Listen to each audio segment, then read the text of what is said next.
तर राजकारणामध्ये संख्याबळ जितकं महत्त्वाचं तितकीच महत्त्वाची असते स्ट्रॅटेजी आणि सायकॉलॉजी. कुठे कधी आणि काय बोलावं हे जो जाणतो तोच राजकारणातला खरा धुरंधर असतो. काल मुख्यमंत्री देवेंद्र फडणवीसांची प्रकट मुलाखत झाली आणि उपमुख्यमंत्री शिंदेंच्या बालेकिल्ल्यामध्ये ही मुलाखत झाली. ठाण्यातल्या या मुलाखतीमध्ये मुख्यमंत्री एक वाक्य बोलले आणि त्यातून एका प्रश्नाचा जन्म झाला. पण मुख्यमंत्री जे बोलले ते विचारपूर्वकच बोलले असल्याचा कयास बांधला जातोय. पण मुख्यमंत्री असं नेमकं काय म्हणाले पाहूया राजकीय शोलेचा हा खास रिपोर्ट.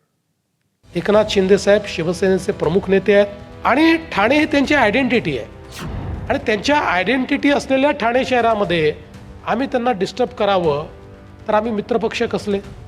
मुख्यमंत्री फडणवीसांच्या ठाण्यात झालेल्या प्रकट मुलाखतीतलं हे महत्त्वाचं वाक्य. या वाक्यातले 3 शब्द महत्त्वाचे आहेत. पहिला शब्द म्हणजे एकनाथ शिंदे, दुसरा शब्द म्हणजे मित्रपक्ष आणि तिसरा सर्वात महत्त्वाचा शब्द म्हणजे डिस्टर्ब. प्रश्न अगदी साधा आणि सोपा होता. ठाण्यात भाजपनं शिवसेनेसोबत युती का केली? प्रत्येक प्रश्नाचं उत्तर आकडेवारीसह देण्यात मुख्यमंत्री फडणवीस तरबेज आहेत. त्यामुळे या प्रश्नाचं उत्तर देतानाही ते जागांचे आणि मतांचे आकडे सांगून काही हिशेब मांडतील अशी अनेकांना अपेक्षा असावी. मात्र या प्रश्नाचं उत्तर देताना फडणवीसांनी आकड्यांऐवजी आधार घेतला भावनेचा. कार्यकर्त्यांची ही नेहमी इच्छा असतेच, पण परिस्थिती पाहून नेत्यांना निर्णय घ्यायचा असतो. आणि सगळ्यात महत्त्वाचं आहे बघा, आज काहीही असलं तरी एकनाथ शिंदे साहेब शिवसेनेचे प्रमुख नेते आहेत, अध्यक्ष आहेत. बाळासाहेबांची शिवसेना ते चालवत आहेत आणि ठाणे हे त्यांची आयडेंटिटी आहे आणि त्यांच्या आयडेंटिटी असलेल्या ठाणे शहरामध्ये आम्ही त्यांना डिस्टर्ब करावं तर आम्ही मित्रपक्ष कसले. आणि म्हणून आम्ही हा निर्णय घेतला की नाही, शिंदे साहेब म्हणतील त्या हिशोबाने आम्ही निर्णय करू. आमच्या लोकांना समजवलं, आमच्या लोकांनी समजूतदारपणा दाखवला आणि सगळं नीट झालं.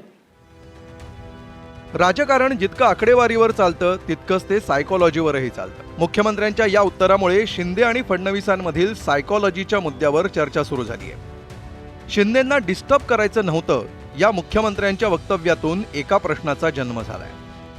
तो म्हणजे एकनाथ शिंदे डिस्टर्ब होण्याची शक्यता भाजपला दिसत होती का?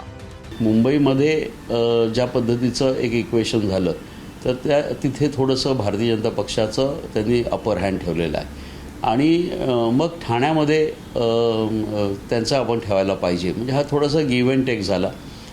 हा एक तो त्यातला भाग आहे. MMR मधला जो बहुतांश भाग आहे हा महायुतीकडे येईल.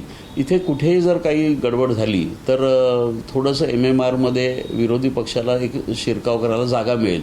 हा एक त्यामागचा एक व्यापक विचार असणार. तसं बघितलं तर एकनाथ शिंदेंची नाराजी हा काही महाराष्ट्रासाठी नवा विषय नाही. 2024च्या विधानसभा निवडणुकांचे निकाल लागल्यानंतर शिंदेंची ही नाराजी वारंवार दिसून आली आहे. विधानसभा निवडणुकांचे निकाल लागल्यानंतर मुख्यमंत्रीपद भाजपकडे जाणार हे स्पष्ट झालं होतं. त्यावेळी तत्कालीन काळजीवाहू मुख्यमंत्री एकनाथ शिंदे हे दरेगावी निघून गेले होते. पालकमंत्रीपदावरून भाजप आणि सेनेमध्ये कोल्ड वॉर सुरू असताना देखील त्यांनी दरेगाव गाठलं होतं. भाजपकडून आपल्या उमेदवारांची भरती होत आहे हे लक्षात आल्यानंतर देखील त्यांनी दिल्ली गाठली आणि अमित शहा यांची भेट घेतली. नाराज होऊन दरेला किंवा दिल्लीला जाण्याचा शिंदेंचा सिलसिला वर्षभरापेक्षा जास्त काळ पाहिल्यानंतर आता त्यांच्या मनाचा चांगलाच अंदाज भाजपला आल्याचं दिसतंय. त्यामुळे आकड्यांच्या फंदात न पडता शिंदेंच्या मनाचा विचार करून युती केल्याचं मुख्यमंत्री सांगत असावेत. मुख्यमंत्र्यांचं हे विधान गांभीर्यानं घेण्याचं कारण म्हणजे महापालिका निवडणुका सुरू झाल्यापासून शिंदे ना दरेला गेलेत ना दिल्लीला. ब्युरो रिपोर्ट, ABP माझा.